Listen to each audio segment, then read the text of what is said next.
Okay. We can make it also short. We don't have to make it long. Okay, short one. Yeah, let's go. Zippy, zip, zip.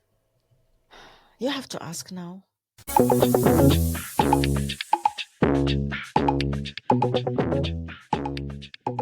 Welcome to the Rosie and Roula show. Marhaba. G'day. Have you ever come across people who are know-it-alls? Do they piss you off? What do you think about these people? They want to be my friends. They won't be. That's for sure.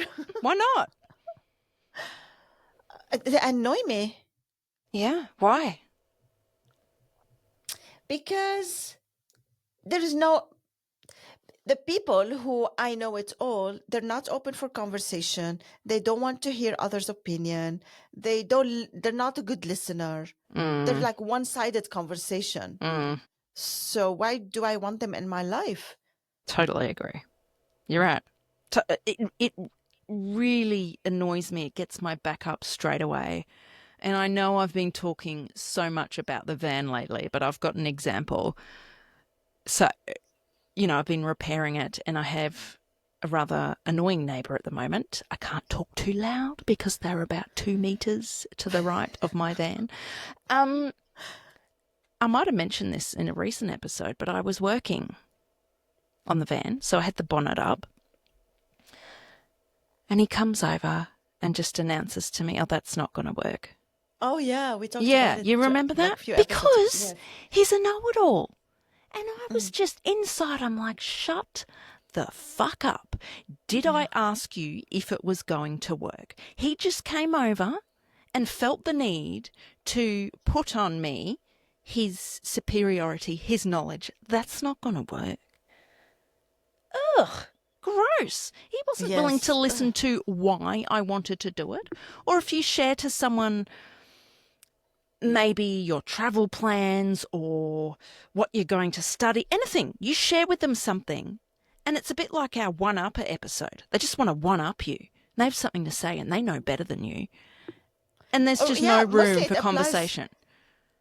True. When you're doing something and that person would come and start giving you instructions. Yeah, you know what I call it? Do you know what I call it? It's not working.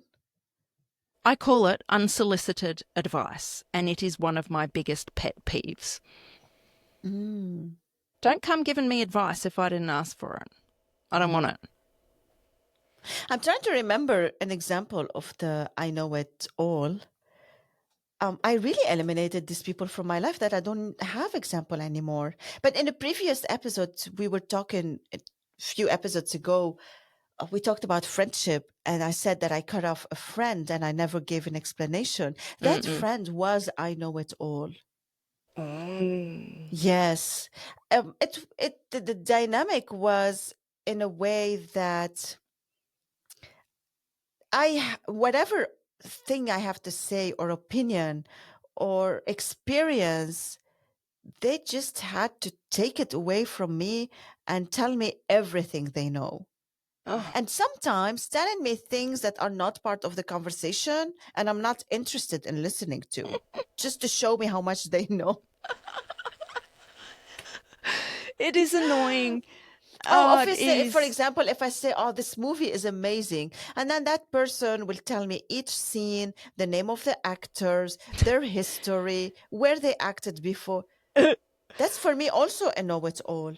I did not ask for all this information. True. I don't have time for this. But you know what's just come to mind is there are people who are neurodivergent, and sometimes, not just neurodivergent people, but that comes to mind, that's their way of connecting. They're not doing it to be a know-it-all. They're not trying to take away from you. They're trying to go, yeah, I care about it too. And they're rattling all this stuff off, and you're standing there going, what the fuck? Like, shut up. But they're trying to connect with you. Explain to me. Neurodivergent, I'm seeing it so much lately. Yeah. I know it existed all our time, and we labeled these people, or we said they have ADHD, but now the word is neurodivergent. And it's hard to know, is this person neurodivergent or it's just a know-it-all annoying, just a jerk.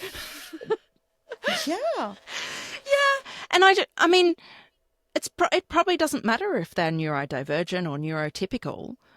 It's, I guess, What is neurotypical? Okay. Oh, you're showing your Gen Xness right now. Maybe we need an Yeah. episode about neurodivergence. Um, Are you Neurotypical, neurodivergent? I would say yes. I think I am. I think I have undiagnosed ADHD the more I learn about myself. That's a whole other topic.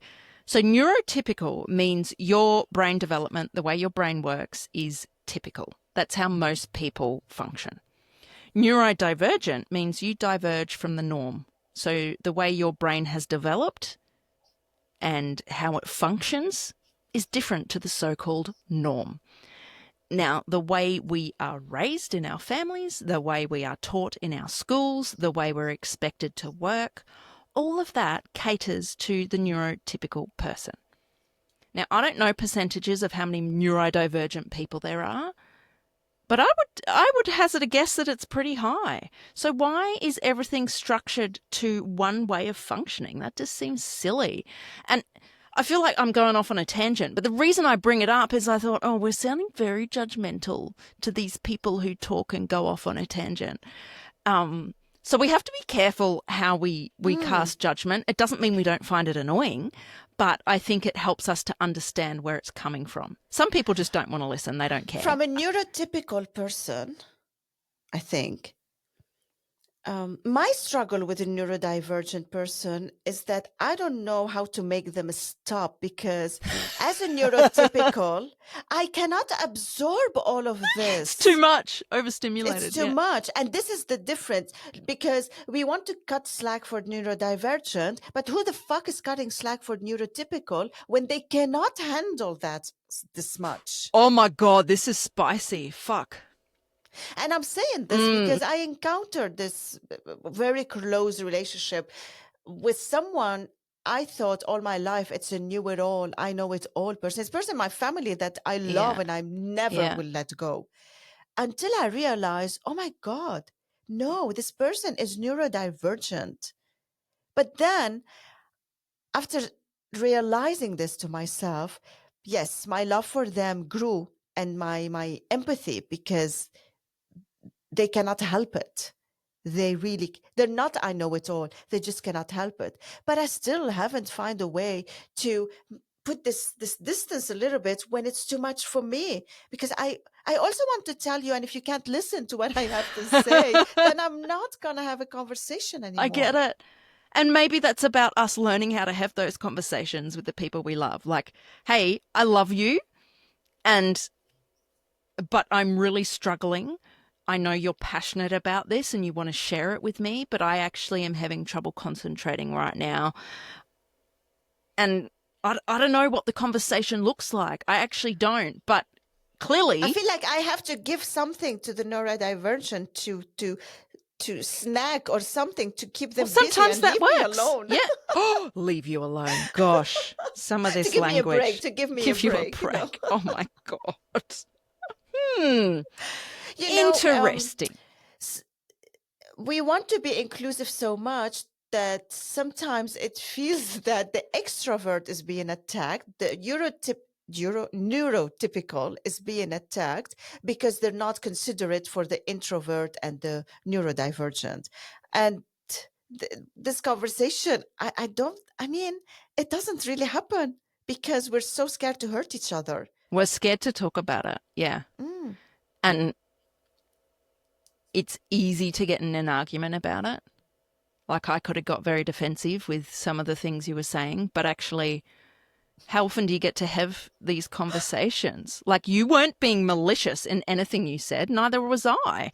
And so it's just, I think we should talk about it. And it should not be an us versus them. You're neurodivergent. You're neurotypical. I hate you. You make life more difficult. Like, shut up.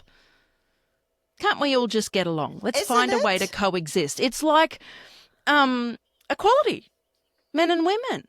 Why can't we get along?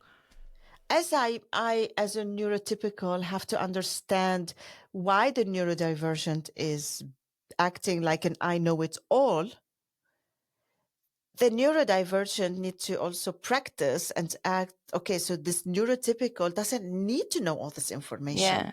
Yeah. It's Rather than going, oh my God, why aren't they there's listening to me? Our brains work yeah, differently, so we need to try and understand where each other's coming from.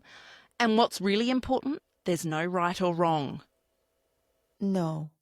So That's as a really important. neurodivergent person, Rosie, is it possible for you to train your brain to slow down when the other person, or can you read the signs on the other person that they're It varies overwhelmed, person to etc.? person.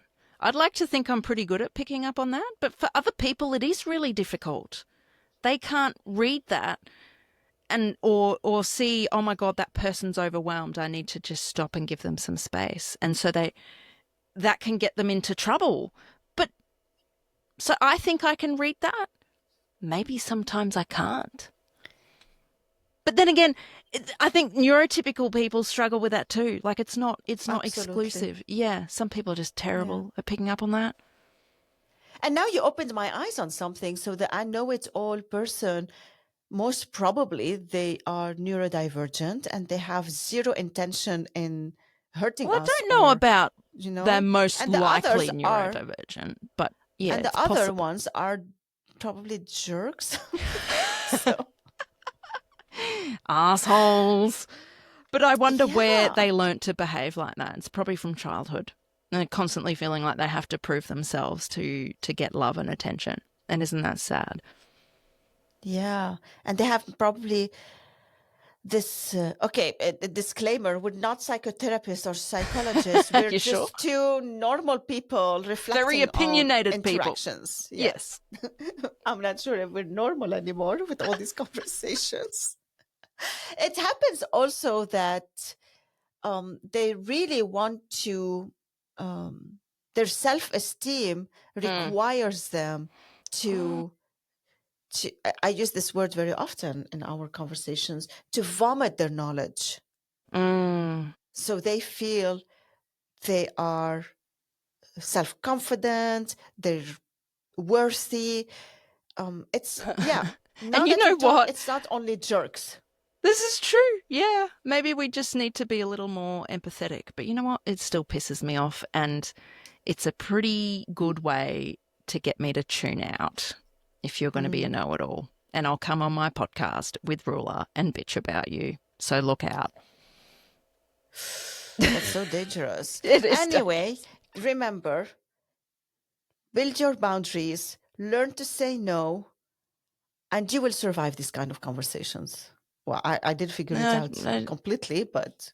Yeah. I don't know if that is the take-home message from this episode, actually. No, there is no take Don't home. be so quick to judge. I think that's the important thing. I think Doesn't excuse behavior. neurodivergent and neurotypical, they all have difficulties in their own ways. Definitely. Yeah. Yeah. And what was the beginning of this episode? Know-it-alls, wasn't it? No. Yes. This got so deep, such a surface level topic, and there we were talking about neurodivergence. That is one of the reasons I love this podcast. Let us know, listeners, what are your thoughts on know-it-alls? Should we give them a chance? Why? Why not? And we love you all. Bye. We do love you. Bye. If you got a kick out of our conversation today, can you pretty please hit the follow button and share it with another opinionated person? This is the easiest way for you to support the show. It also gives Roula and I the motivation Rosie, to keep I have going. to stop you there. Stop telling people what to do. If they like to follow the show and share it, it's totally up to them. Guys, please, can you help us follow and share the show? Thank you so much. See you next time. Said.